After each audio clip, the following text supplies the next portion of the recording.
Lectura del Santo Evangelio según San Lucas, capítulo 7, versículos del 1 al 10.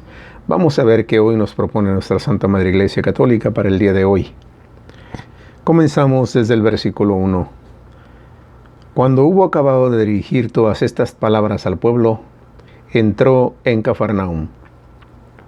Se encontraba mal y a punto de morir un siervo de un centurión, muy querido de éste. Habiendo oído hablar de Jesús, envió donde él unos ancianos de los judíos para rogarle que viniera y salvara a su siervo. Estos, llegando donde Jesús, le suplicaban insistentemente, diciendo: merece que se lo concedas, porque ama a nuestro pueblo, y él mismo nos ha edificado la sinagoga. Iba Jesús con ellos, y estando ya no lejos de la casa, envió al centurión a unos amigos a decirle: Señor, no te molestes, porque no soy digno de que entres bajo mi techo. Por eso ni siquiera me consideré digno de salir a tu encuentro. Mándalo de palabra y quede sano mi criado.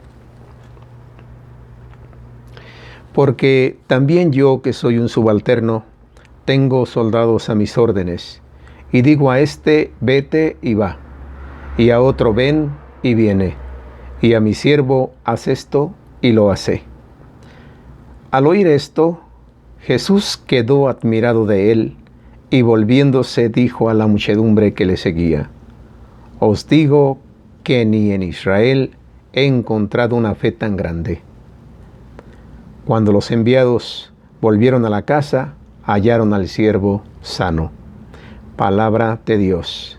Gloria a ti, Señor Jesús.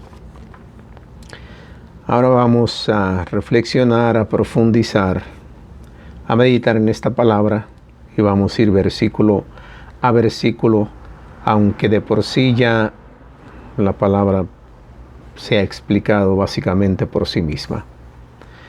Pero vayamos al versículo primero. Cuando hubo acabado de dirigir todas estas palabras al pueblo, entró a Cafarnaúm. Versículo 2. Se encontraba mal y a punto de morir un siervo de un centurión, muy querido de éste. El siervo del centurión, a quien él quería mucho. Versículo 3. Habiendo oído hablar de Jesús, envió donde él a unos ancianos de los judíos para rogarle que viniera y salvara a su siervo. A unos ancianos de los judíos. Los ancianos eran gente respetable, y eso indicaba inclusive la seriedad del llamado. Versículo 4. Estos, llegando donde Jesús, le suplicaban insistentemente diciendo: merece que se lo concedas. Y dice el versículo 5, porque ama a nuestro pueblo y él mismo nos ha edificado la sinagoga.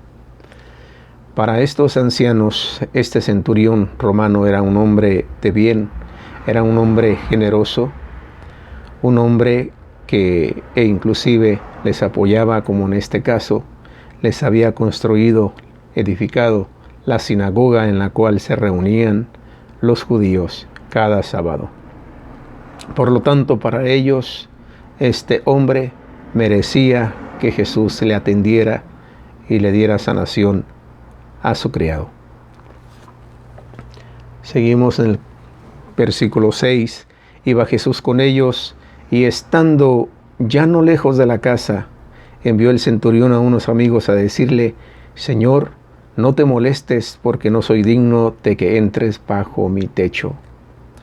Este centurión sabía que no era digno, él era romano. Él no formaba parte del pueblo de Israel.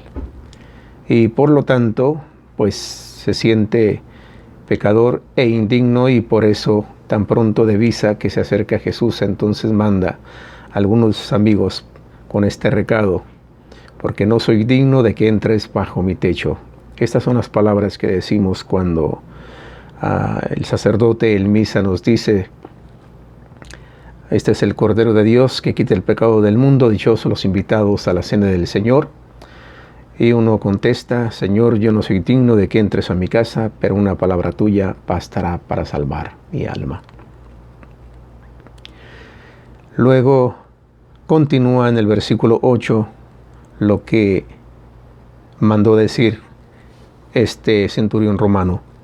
Porque también yo, que soy un subalterno, tengo soldados a mis órdenes, y digo a este vete y va, y a otro ven y viene, y a mi siervo haz esto y lo hace. Aquí básicamente está la expresión de fe más grande jamás encontrada, como lo dice el mismo Jesús nuestro Señor en el versículo 9. Al oír esto, Jesús quedó admirado de él, y volviéndose dijo a la muchedumbre que le seguía: os digo que ni en Israel he encontrado una fe tan grande. Cuán importante es la fe. Y muchas veces a lo que nos invita la palabra de Dios, a lo que nos invita nuestro Señor Jesucristo, es sí a tener fe. Y muchas veces no tiene que ser tan grande, sino al menos tan pequeña como un granito de mostaza. Porque dice la palabra de Dios: si tuvieras fe como un granito de mostaza, le dirías a esta montaña: muévete, y la montaña se movería. Le dirías al árbol: arráncate de ahí y plántate en el mar, y éste se arrancaría y lo haría. Pero esta fe de este centurión, hoy en la palabra de Dios, realmente sorprende. Y como Jesús, yo exclamo: verdaderamente, qué fe tan grande de este centurión. Jamás se había oído decir, no hay otro relato en la palabra de Dios que exprese semejante fe. Luego en el versículo 10, terminando con esto: cuando los enviados volvieron a la casa, hallaron al siervo sano.